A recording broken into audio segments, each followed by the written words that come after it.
150살 된 할아버지에게 기자가 찾아왔습니다. 할아버지 어떻게 그렇게 연세를 많이 드셨습니까? 건강하십니까? 그때 할아버지의 대답은 이해였습니다. 나는 결코 논쟁을 한 적이 없다오. 나는 결코 논쟁을 한 적이 없다오. 그러니까 기자가 저게 묻는 부분도 생각하는 것이 있었는데 전부 다르잖아요. 뭐 식이요법을 한다든지 그렇지 않으면 명상을 한다든지 그렇지 않으면 어떤 특별한 어떤 운동이 몸의 건강에 좋은 운동을 한다든지 그런 걸 이야기할 줄 알았는데 아니 그게 무슨 소리냐, 어떻게 그럴 수 있겠느냐, 그것이 말이 되느냐. 그런데 그 할아버지가 하시는 말씀이 그래, 기자 양반의 말이 맞는 것 같기도 합니다. 무슨 뜻인지 잘 기억이 안 나. 어떤 경우에도 논쟁하거나 이렇게 투쟁하려고 하지 않았기 때문에 150살까지 건강하게 살았다는 그런 이야기예요. 또 할아버지가 이제 오늘 마지막 제주니까 할아버지가 손자의 손을 잡고 그 마을이 이제 근교에 이제 공동묘지로 산책하는 중에 마침 그 공동묘지에 이제 무덤에 다 그 이름이 있잖아요. 어느 한 이름은 딱 보더니 할아버지가 이 할아버지 나에게 500만 원을 빌려갔었지. 근데 400만 원을 갚고 100만 원도 금방 갚으려고 한참 노력하시다가 돌아가셨구나. 그런데 참 착하고 선하시기 때문에 천국에 가 계실 거야. 그렇게 하고 떠났어요. 또 한참 떠났는데 또 눈에 들어온 이제 그 묘가 있었는데 그 할아버지에게 200만 원을 빌려가 갚지 않았습니다. 그리고 여러 사람들에게 돈을 빌려서 갚지도 않냐. 근데 없는 것도 결코 아닌데 그러나 갑자기 죽어서 거기에 무덤에 있었습니다. 참 안타까운. 저는 지옥에나 가 있겠지? 그랬어요. 그러니까 할아버지가 그 손자가요. 할아버지 좋겠어요. 그래. 왜? 할아버지는 천국에 가도 돈 받을 사람이 있고 지옥에 가도 돈 받을 사람이 있어요. 그래 좋겠다는 거. 무슨 이야기지? 어느 교회에서 이제 전도지로 사용하고 있는데 그걸 봤는데요. 어느 교회 그 성도님이 우울증에 아주 시달렸습니다. 남편 훌륭하지요. 그리고 3남매를 가진 자녀들 아주 유복하고 어디를 봐도 부족한 점이 하나도 없고 그리고 신앙생활도 참 잘할 것 같은데 항상 그 성도에게는 죽었으면 쓰겠다, 죽기를 원하는 그런 우울증으로 많이 시달리고 있었습니다. 그런데 어느 날 차를 타고 가다가 부딪혔어요. 차가 부딪힌데 그 몸이 어떻게 창밖으로 뛰어나갔는데요. 근데 아주 선명하게 뚜렷한 그런 음성이 너 정말 죽어볼래? 너 정말 죽어볼래? 하는 음성을 듣게 돼요.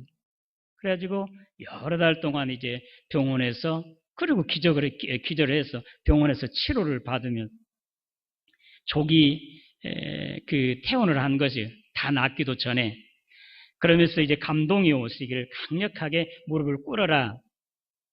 하나님 앞에 자기가 지금까지 그렇게 하나님의 은혜로 살았는데 감사하지 못하고 죽기만 원했던 것을 정말 하나님 앞에 회개하면서 눈물을 흘리고 회개하는 동안에 정말 주의 기쁨이 가득히 넘쳐나게 돼요. 그리고 기쁨과 감사로 살았다고 하는 실제 실화 간증이 있습니다. 2013년 12월 29일 우리 주님 성탄하신 이제 첫 주, 성탄 후 첫째 주일입니다.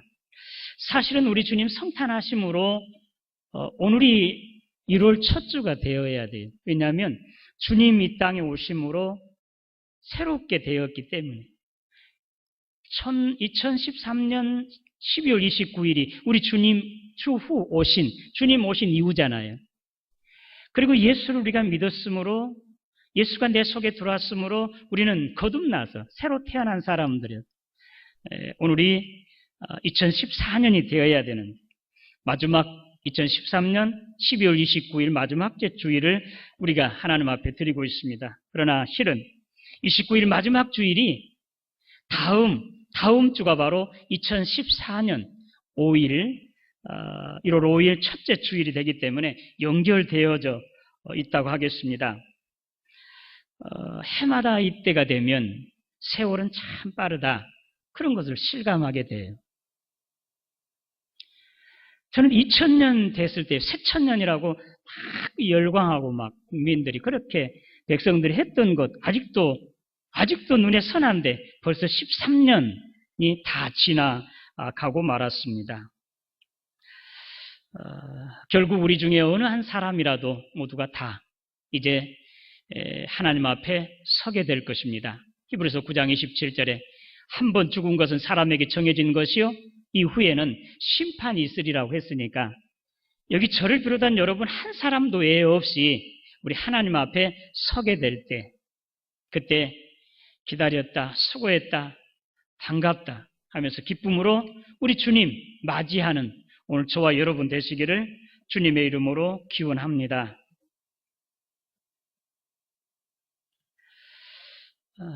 사실 우리 주님이 이 땅에 오심으로 이제 오시는데도 많은 시련과 역경이 있었습니다. 그리고 이제 지난 성탄절에 있었던 것과 같이 동방박사 세 사람이 마국간 말구에 찾아와 아기 예수께 경배하고 황금과 유향과 몰약을 예물로 드림으로 우리 주님께서 이 땅에 오신 왕이시고 그리고 메시아 구원자시고 저와 여러분들의 모든 죄를 대속하신 속죄의 양이 되신 것을 확실히 증명하는 것이 그 세 가지 예물 속에 담겨져 있다고 하겠습니다.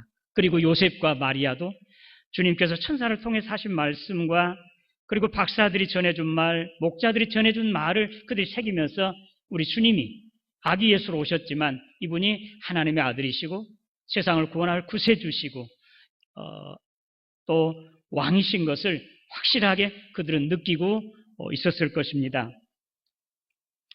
그런데 곧바로 이제 박사들이 가고 나서 천사가 나타나서 이제 아기와 아기의 어머니를 데리고 애굽 지금 이집트로 피신을 가라는 것. 사실 예수님께서 이렇게 탄생하게 되는 것도 여관이 변변치 않아서 들어갈 수가 없어서 마국간 말구에 나왔잖아요. 이것도 어려웠는데 그리고 또 이제는 낳은 지 얼마 안 돼 핏덩어리로 있는 아기 예수, 그리고 그를 낳은 그 마리아는 아직 몸도 정상으로 돌아오지 않았는데 또 다시 이제 피난을 가야 된, 너무 안타깝습니다. 요즘 아기를 낳아도 최소한 이제 한 달, 그렇지 않으면 3개월을 그렇게 몸조리를 하잖아요. 저희 그 며느리가 지금 그렇게 하고 있거든요. 그대로 하고. 그 할머니가 가면은 의뢰이 이제 점심 뭐 여러 가지 준비해가지고 밥을 준비해가지고 차려서 아주 맛있게 그렇게 먹게 하고요. 그렇게 하는데 마리아는 사실은 며칠 되지도 않아서 몸이 정상으로 돌아오지 않았을 때 또 피난 가능. 사실 우리가 예수님을 영접하는데도 참 어려웠고 사람의 힘과 방법으로는 결코 될 수가 없는 일이었습니다만 예수를 영접하고 믿고 예수를 믿고 따르는데도 오히려 영접하는 것 그 이상으로 어려움이 있는 것을 우리가 알게 됩니다. 예수님께서 누구든지 나를 따라오려거든 자기를 버리고 자기 십자가를 지고 나를 쫓을 것이니라 그렇게 말씀하셨잖아요. 예수 믿는 게 결코 쉬운 일이 아니에요. 그리고 우리가 가는 길이 결코 넓은 길, 평탄한 길이 아니고 험한 길, 좁은 길이에요.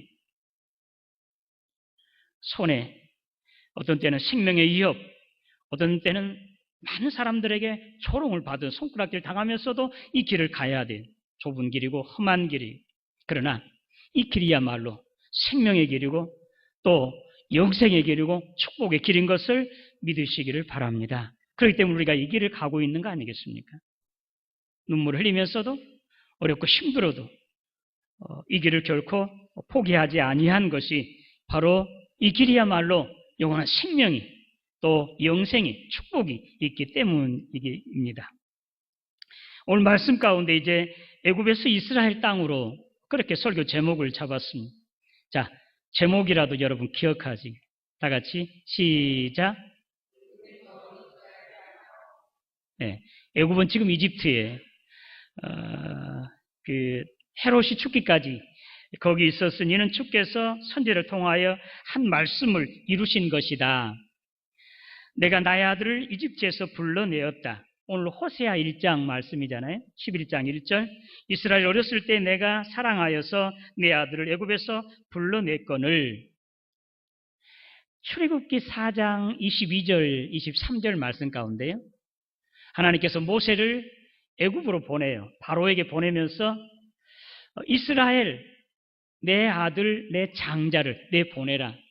만약에 보내지 아니하면 내가 내 장자들을 다 치겠다라고 우리 하나님께서 그렇게 전하세요. 그러니까 이스라엘이 바로 하나님 아들 장자라고 그렇게 말하고 있습니다. 그래서 요셉이 이제 하나님의 말씀을 듣고 천사들의 전해준 말을 듣고 이제 아기와 아기 엄마를 데리고 이스라엘 땅으로 간 것입니다. 이제 헤롯이 죽었어요.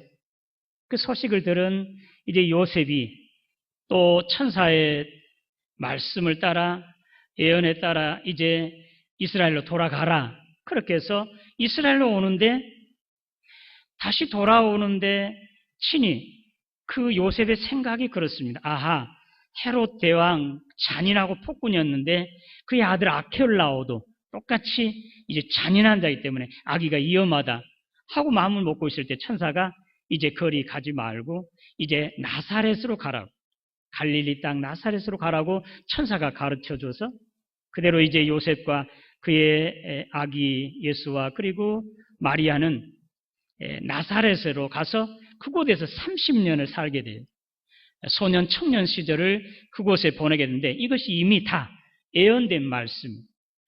이사야 11장 1절 이새의 뿌리에서 한 싹이 나서 이제 이새의 뿌리에서 한 싹이라고 하는 한 싹이 바로 나사렛이라는 뜻을 가지고 있답니다.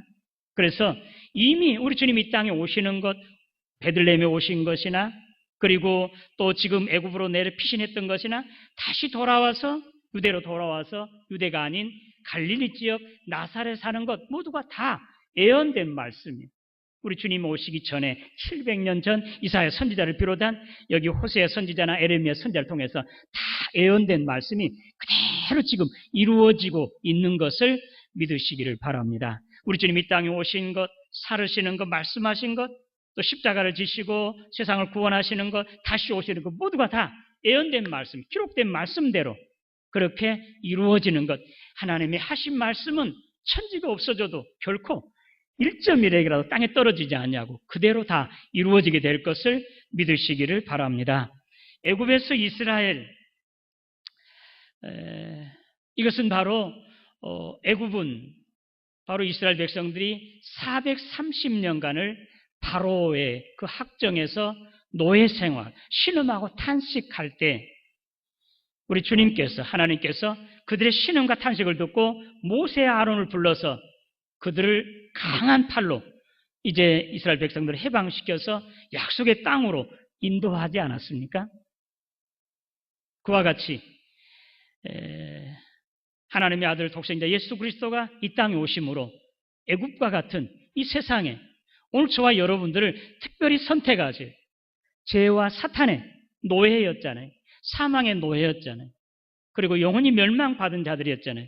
그런데 주님이 이 땅에 오심으로 말미암아 오늘 저와 여러분들 죄와 사탄, 사망의 노예에서 우리를 자유케 하시고 해방시켜 주시고 주님께서 친히 길과 진리와 생명이 되셔서 하나님의 나라로 천국으로 저와 여러분들을 인도해 주시는 것을 믿으시기를 바랍니다. 여기 애굽은 바로 오늘 이 세상 나라, 영적인 의미에서 이 세상 나라예요.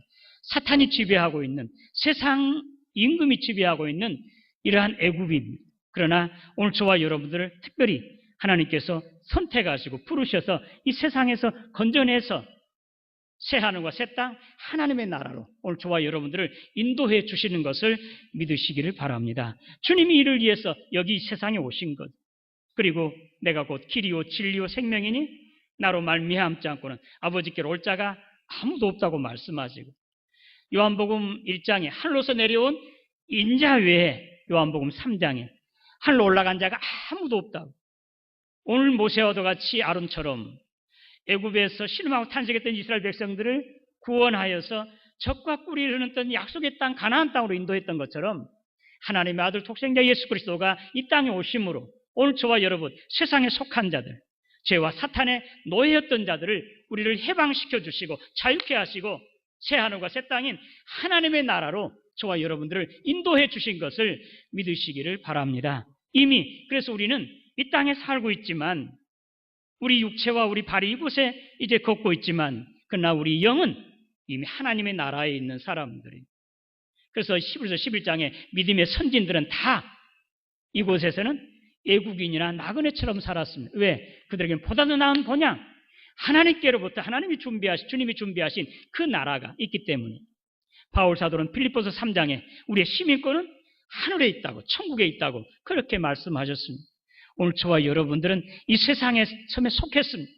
그러나 우리 주님이 이 땅에 오심으로, 주님께서 친히 십자가를 치셨으므로 저와 여러분들 모든 죄와 사탄 그 값을 다 치르시고, 사망의 값을 치르시고 오늘 저와 여러분들을 속량할, 자유케 하시고 영원한 생명을 불어넣어 주시고 하나님의 아들, 딸이 되어서 하나님의 나라 천국에서 영원히 살게 해주시는 것을 믿으시기를 바랍니다.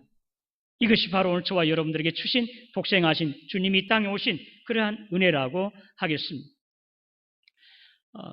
요한복음 15장 주님께서 포도나무 비유를 하시면서 이제 너희가 세상에 속하였다면 세상이 너희를 사랑했을 거야. 자기의 사람을 사랑. 그러나 너희가 세상에 속하지 않아. 세상에 너희를 택하여 내가 불렀으므로 세상이 너를 미워한다고 우리 주님 그렇게 말씀하셨어요. 우리가 세상에 속한 사람들이고 세상의 것이라고 한다고 하면 세상이 자기 것을 미워하거나 싫어할 사람 아무도 없습니다. 그러나 우리는 세상에 속한 자가 아니에요. 세상에서 불러냄을 받았습니다. 하나님의 것이, 하나님의 자녀가 됐기 때문에 세상이 미워하는 거예요. 세상은 어둠이요 사탄의 지배하에 있기 때문에 빛과 생명이 된 오늘 저와 여러분들을 당연히 싫어하게 되어 있습니다. 오늘 저와 여러분들을 친히 죄와 사탄, 사망의 권세에 이제 눌려서 신음하고 탄식하고 영원히 멸망받은 저와 여러분들을 위해서 주님이 이 땅에 오셔서 친히 당신이 나의 모든 죄와 또 모든 저주 다 담당하시고 십자가에 죽으셨다가 다시 부활하셨으므로 예수를 영접하고 예수를 믿는 저와 여러분들에게는 이제는 죄와 사탄의 이런 노예에서 해방되어 자유하게 되고 하나님의 아들, 딸이 되어 이 땅에서만 아니라 이제는 하나님의 나라에서 우리 본향에서 영원히 영생 복락을 누리게 될 것을 믿으시기를 바랍니다. 그러면 두 번째로 오늘 주님께서 이와 같이 은혜를 오늘 저와 여러분들을 하나님의 자녀로 또 사망에서 생명으로 땅에서 천국으로 하나님의 나라로 이렇게 구원하여 인도하신 것은 오늘 호세아 11장에 내가 이스라엘을 사랑함으로 내가 그들 사랑해서 불붙는 것 같다고 하는 이런 주님의 간절한 사랑이 긍휼하심이 오늘 저와 여러분들을 구원하시고 하나님의 아들, 딸이 되게 하신 것을 믿으시기를 바랍니다. 주님의 자비와 긍휼 때문입니다. 주님이 저와 여러분들을 사랑하고 신음하고 탄식하고 고통하고 있는 것, 괴로워하고 있는 것 견딜 수 없이 주님의 마음이 막 불타는 것 같이 사랑하는 마음이 넘쳤습니다. 이것은 주님의 자비와 긍휼 때문입니다.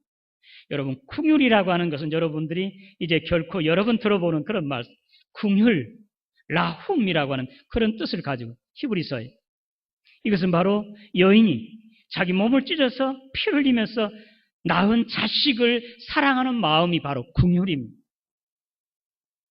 오늘 내가 낳은 자식, 내가 희생을 통해서 피 흘려서 낳은 자식이 어떤 경우에도 사랑스럽고, 어떤 그 사랑스럽고, 그가 어떤 상황에 있어도 나를 어떻게 미워한다 해도 대적한다고 해도 사랑할 수밖에 없는 것, 이것은 긍휼 때문입니다. 그러나 하나님께서 오늘 저와 여러분들을 긍휼하신 그런 사랑은 오늘 여인이 자기 몸을 찢어 피를 흘리면서 낳은 자식 그 이상으로 둘도 없는 독생자를 십자가에 죽게 하심으로 오늘 저와 여러분들을 하나님의 아들, 딸 삼아 주셨으니 이것이 바로 하나님의 자비와 긍휼인 것을 믿으시기를 바랍니다.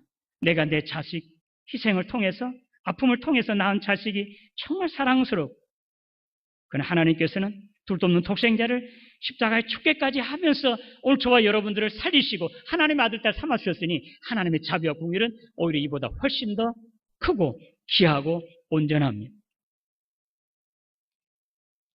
이사야 선지자가 젖먹인 아기를 가진 그 여인이 어떻게 그 아이를 잊어버릴 수 있겠느냐. 만약에 그 여인은 그 아이를 잃어버린다고 하자. 그러나 나는 너를 잃어버리지 않겠다라고 우리 주님 그렇게 말씀합니다. 하나님의 자비와 긍휼은 부모가 자식을 낳은 그 사랑하는 그 긍휼보다도 훨씬 더 크고 완전한 그런 긍휼하신 사랑이. 저는 주님의 사랑이, 자비와 긍휼이 이제 스바냐 3장 17절 말씀 가운데 이런 것을 항상 느낄 수가 있습니다. 너희 하나님 여호와가 너희 가운데 계시니 그는 구원을 베풀시 전능자시라. 그가 너로 말미암아 기쁨을 이기지 못하여 하시며 너를 잠잠히 사랑하시며 너로 말미암아 즐거이 부르며 기뻐하시리라. 하나님께서 오늘 저와 여러분들 어떻게 사랑하죠? 잠잠히 하지 기쁨을 이기지 못하여 그냥 내가 나를 보기만 해도, 내가 가까이만 있어도 흥얼흥얼 콧노래를 부르고 이렇게 좋아하신 하나님. 저는 아침에 새벽 기도에 늘 그런 것을 체험하고, 오늘 아침에도 우리 주님께서 이렇게 잠잠히 사랑하고 계신, 나로 인해서 기쁨을 이기지 못하여 하고 흥얼흥얼 콧노래를 부르면서 그냥 좋아하시는 하나님의 그런 사랑을 제가 느낄 수가 있었습니다. 왜? 하나님의 자비와 긍휼이 오늘 저와 여러분들을 이와 같이 사랑하여 쓰는 것을 믿으시기를 바랍니다. 그래서 신음하고 탄식할 이제 이 세상에서 결코 멸망에 그대로 두지 아니하고 이제 신이 저와 여러분들을 구원하셔서 하나님의 나라 새하늘과 새 땅 천국으로 인도해 주신 것을 믿으시기를 바랍니다. 이런 것이 바로 주님의 이러한 긍휼하심과 자비로 오늘 저와 여러분들을 이 세상에서 하나님의 나라로, 땅에서 천국으로 이렇게 이끌어 주시고 사망에서 생명으로 영원한 영생을 불어넣어 주셨습니다. 마태복음 5장에 우리 주님께서 친히 원수를 사랑하라고 하는 말씀 중에 하늘에 계신 너희 아버지 온전하신 것 같이 너희도 온전하라, 그렇게 말씀하십니다. 우리는 하나님의 아들, 딸이 되었습니다. 그러니 우리는 하나님의 자녀니 하나님 아버지를 닮아가야 됩니다. 하나님의 자비하신 것 같이 하나님의 긍휼을 우리가 본받아야 됩니다.